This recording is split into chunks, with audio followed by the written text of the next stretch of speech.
Morning Ride this morning, we have a very interesting guest. Okay, I've been talking with them. We've been having a very energizing discussion, all geared towards best practices in Nigeria. My guests this morning are from the Lagos Chamber of Commerce and Industry in the person of Mr. Paul Babatunde Ruwashe. He's the Vice President. Good morning, sir. Thank you for joining us on Morning Ride. And sitting beside him is Mr. Dele Alimi, Director, Trade, Lagos City Chamber of Commerce and Industry. Thank you very much for joining us on Morning Ride this morning. Good morning. Tell us the genesis of the Lagos City Chamber of Commerce and Industry.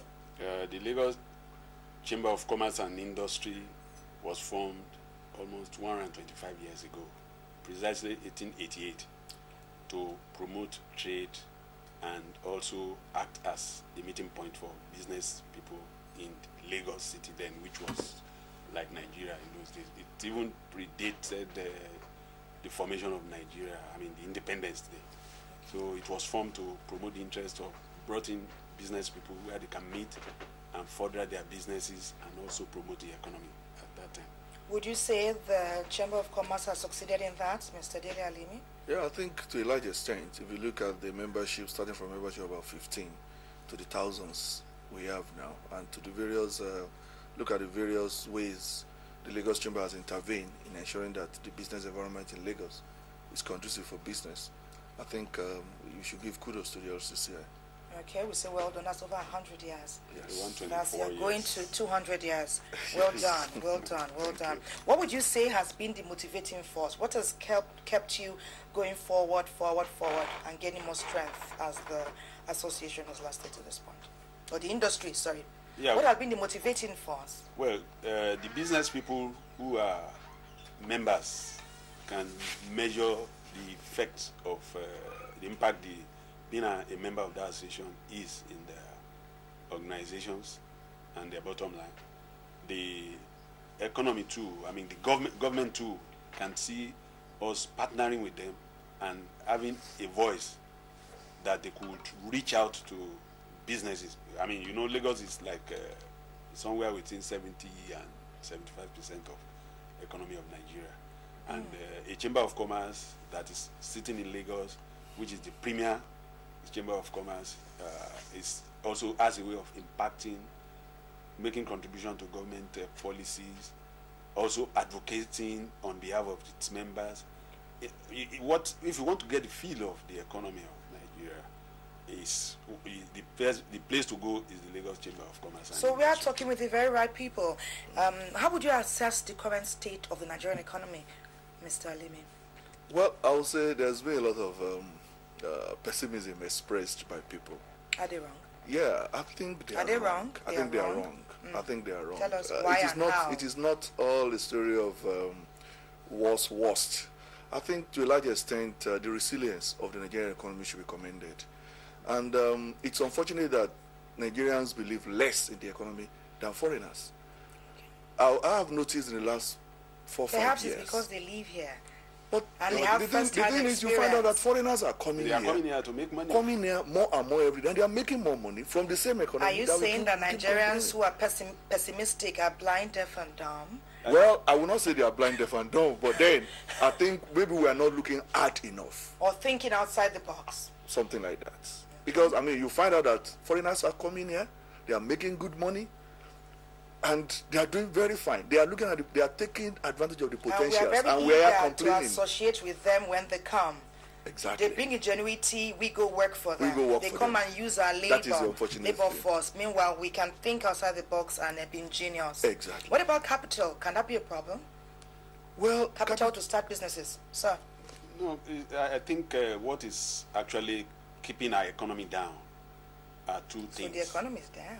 No, what is seemingly keeping it down, because this is an economy that is we are making a lot of money here. Okay. And that's why the foreigners will come.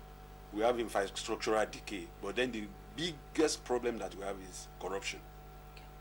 The corruption in the society, the corruption in the economy is what is not making us to realize the goals. A lot of money is being thrown at all of these projects. Corruption at the helm or corruption at the bottom? Well, corruption from those that instigate the policies and laws. Of course, or it the has to be contractors. it has to be those. It has to be those who are supposed to make things happen. The corruption. So they are not doing it, or they are doing it at a price. We are not getting value for money. Exactly. When you talk of corruption, you spend 100 million, you get the value of 1 million, or you get nothing at all. That is the sort of corruption that we are talking about. The economy, there is a lot of money that is in this system, but because of this corruption that is holding us down, it's affecting. You talk about so many trillions being spent on constructing roads. There is no road to even drive any car on. But I think we're getting. Are we not working on that? We've always been working on it. I always hear of gridlocks, traffic bottleneck at the Lagos-Ibadan Expressway. Whose responsibility is it to get that road fixed? And why is it taking so long, do you think? Mr. Limi, tell us. Yeah, well, we all know about 4 or 5 years ago, even 6 years ago, there was a concessioning activity. The road was concessioned to a company to construct. Did the MD pass away, or did he go to another country? No, well, nobody passed away. Maybe the Federal Minister of Works will have to answer that question. Tell us more about that. If I can come in here, the Lagos-Ibadan Expressway is being misused. Even if you construct that road today, it will go back before you do 20 kilometers. You have to go back and start it because you are abusing that road. Why would you say so? The sort of vehicular movement that is going on that road is too much for the sort of material that is being used. So what ought we to do? What's the solution? We have to move from moving heavy things from the road to rail, to sea. You can't be subjected. I mean, we are supposed to have what we call axle policy. Axle policy decides what sort of weight of vehicle that will go on a road. Because roads Who are should be listening to what you're saying now?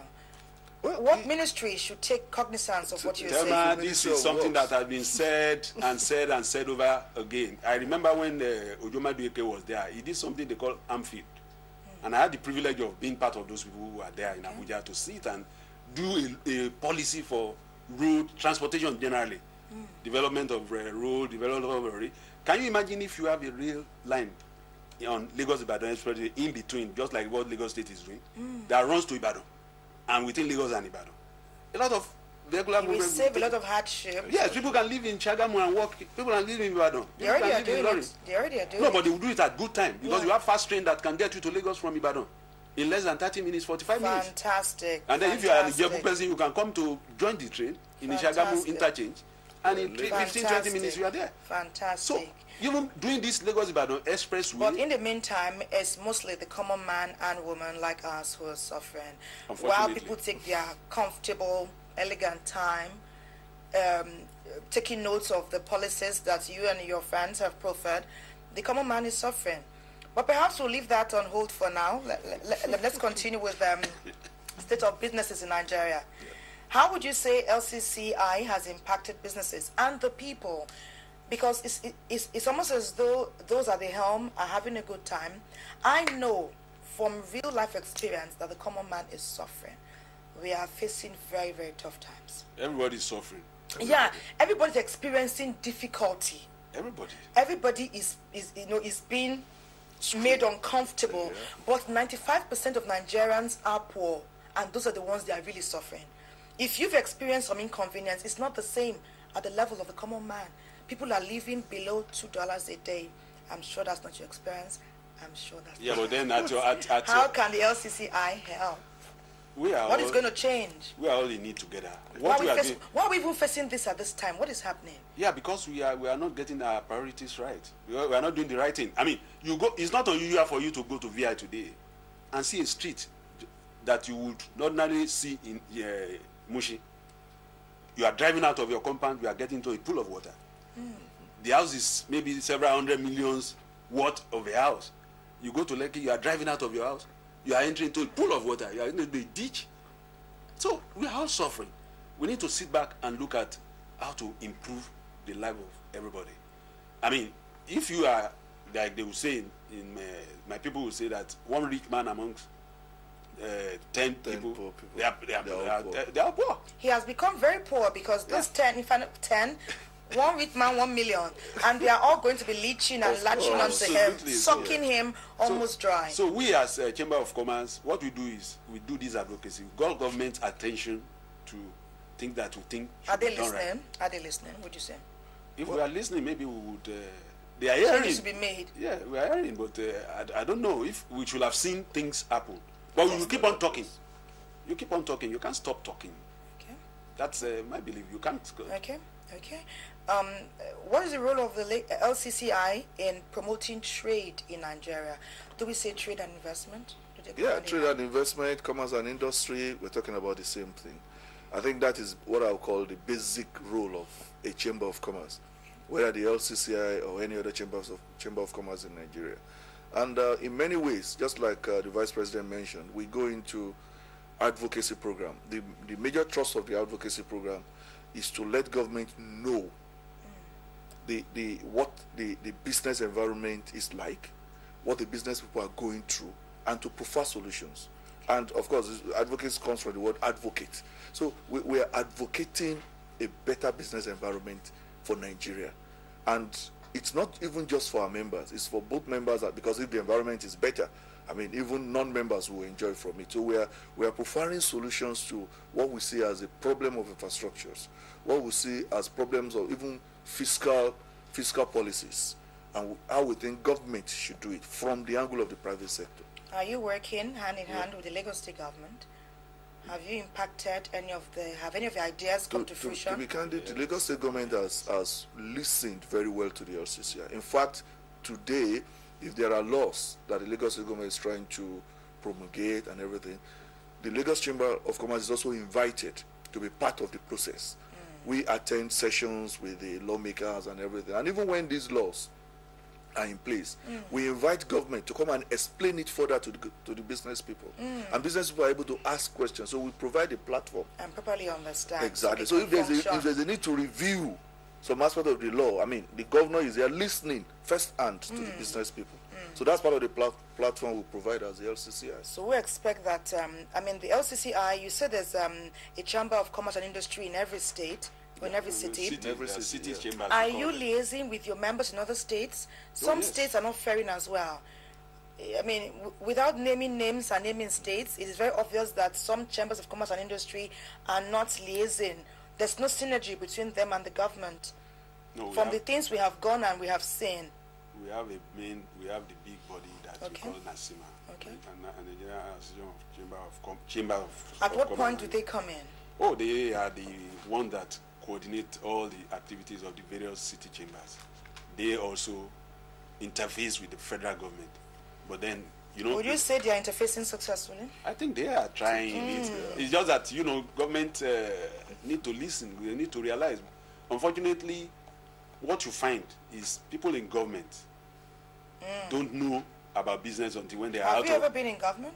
I've never been in government. You've never been in government? I've never been, but you see, people in government they only realize... Are you interested in being in government?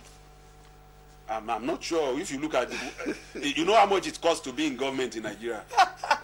When we come back from this break, I want us to discuss about when people don't listen, when those to whom you speak don't pay, they hear and they don't listen, or they don't take your advice, even if it's in the best interest of the Nigeria of the people. We come to say what next? What does the Chamber of Commerce and Industry do? But first, we go on this short break.